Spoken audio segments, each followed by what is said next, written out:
어떤 사람이 요압에게 이르되 왕이 압살롬을 위하여 울며 슬퍼하시나이다 하니 왕이 그 아들을 위하여 슬퍼한다 함이 그날의 백성들에게 들리매 그날의 승리가 모든 백성에게 슬픔이 된지라.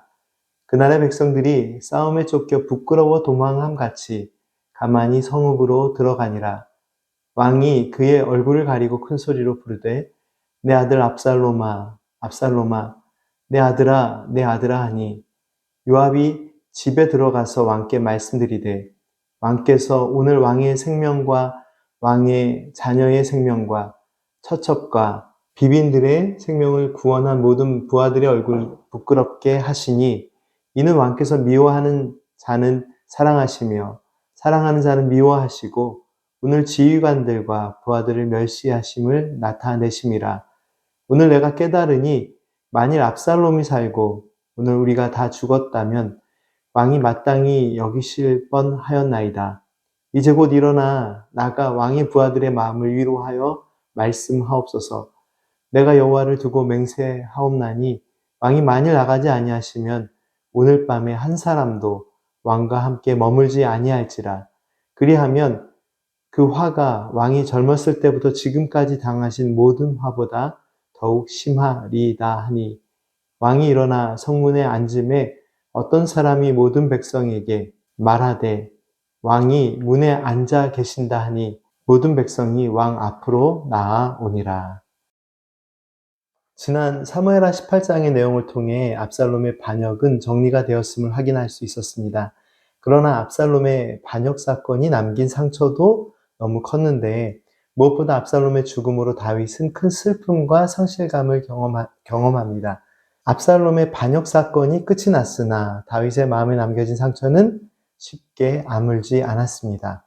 아들 압살롬과의 전쟁의 상황에서 다윗은 지휘관들에게 나를 위하여 압살롬을 너그러이 대우하라 라고 명령했습니다. 그 말은 압살롬의 생명은 보존하라 라는 명령이었으나 장군 요압은 상수리 나무에 머리가 걸려 더 이상 도망갈 수 없었던 압살롬을 자신의 창으로 심장을 찌릅니다. 그렇게 압살롬의 목숨을 거두었던 요압은 다윗 왕이 압살롬의 죽음으로 크게 슬퍼한다는 소식을 듣고 마음이 불편하였습니다. 무엇보다 요압이 마음이 불편했던 이유는 전쟁이 승리로 끝났는데도 다윗이 크게 슬퍼함으로 다윗과 함께했던 모든 백성들이 전쟁을 이겼음에도 함께 슬퍼할 수밖에 없었기 때문입니다. 3절 말씀을 보면 성 안으로 들어가는 백성들의 모습도 도망할 때와 같이 슬그머니 성으로 들어가야 했습니다. 그리고 여전히 다윗은 큰 소리로 내 아들 압살롬아, 내 아들아 부르며 슬퍼했습니다. 이에 군사령관 요압은 참지 못하고 다윗에게 나아가 항의를 합니다. 우리들은 목숨을 걸고 왕과 왕의 가족을 지켰는데 왜 왕은 모든 사람들을 오히려 부끄럽게 만들고 있냐고 항의를 하죠. 그리고 6절 말씀에는 왕께서는 왕을 사랑하는 사람들보다 왕을 미워하는 무리들을 더 사랑하는 것으로 보인다라고 또 항의를 합니다. 압살롬이 살아있고 자기들이 죽었다면 왕께서는 더 기뻐하셨을 것이라고 이야기도 하죠. 요압은 마음에 있는 불만을 모두 이야기합니다. 그리고 무엇보다 이대로 군사들과 백성들을 그대로 방치하면 그들이 다 흩어져 더 큰 환란이 닥칠 수밖에 없을 것이라고 불만이 담긴 조언을 합니다. 요압의 항변이 타당한 부분이 있다고 생각한 다윗은 성문으로 나아가 앉았고 백성들은 왕 앞으로 나아왔습니다. 다윗을 따르던 백성들이 왕 앞으로 나온 것과는 대조적으로 내일 본문 말씀에 해당하는 이 9절 말씀 이후의 말씀에는 압살롬을 따랐던 무리들이 흩어져 도망하였음이 기록되어 있습니다. 오늘 말씀에는 슬픔을 억누르지 못하는 다윗의 모습과 그로 인한 상황들이 주된 내용인데요. 그 슬픔 속에서도 한 가지 확인할 수 있는 부분이 있습니다. 다윗의 왕위가 회복되고 있음을 볼 수 있습니다. 오늘 본문 말씀 이후의 내용도 다윗 왕의 귀환과 그의 왕권의 회복을 구체적으로 설명하고 있는데요. 비록 자신의 통치를 거스르고 반역을 일으킨 압살롬이지만 다윗은 아들 압살롬에 대한 그 사랑의 마음을 내려놓을 수가 없었습니다.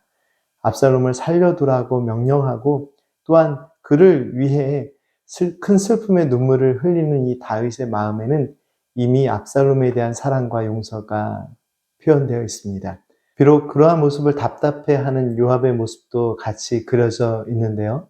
오늘 우리가 이 말씀 속에서 확인할 수 있는 부분은 비록 큰 슬픔 속에서 마음이 힘들고 어려운 순간이 다윗에게 있었으나 하나님께서는 다윗의 마음을 어루만져 주시고 다윗의 왕권을 회복시켜 주십니다.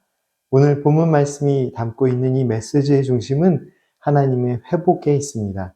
인간의 마음은 여전히 슬픔 속에 있고 또 회복되기 어려운 힘든 그런 감정의 골짜기에 파묻혀 있을 수 있습니다. 그러나 하나님께서는 그러한 상황에서 다윗을 지켜주셨고 또한 슬픔 속에서 왕이 감당해야 할 일들을 시작할 때 그 백성들의 질서와 신뢰가 회복되는 모습을 말씀을 통해 보여주십니다. 큰 슬픔 가운데 마음을 다시 새롭게 하기 힘든 순간들이 우리에게도 있습니다. 그러나 하나님의 선하신 뜻과 일하심을 바라보면서 오늘 우리에게 주어진 사명들을 하나둘 시작하는 것, 그러한 노력들이 필요합니다.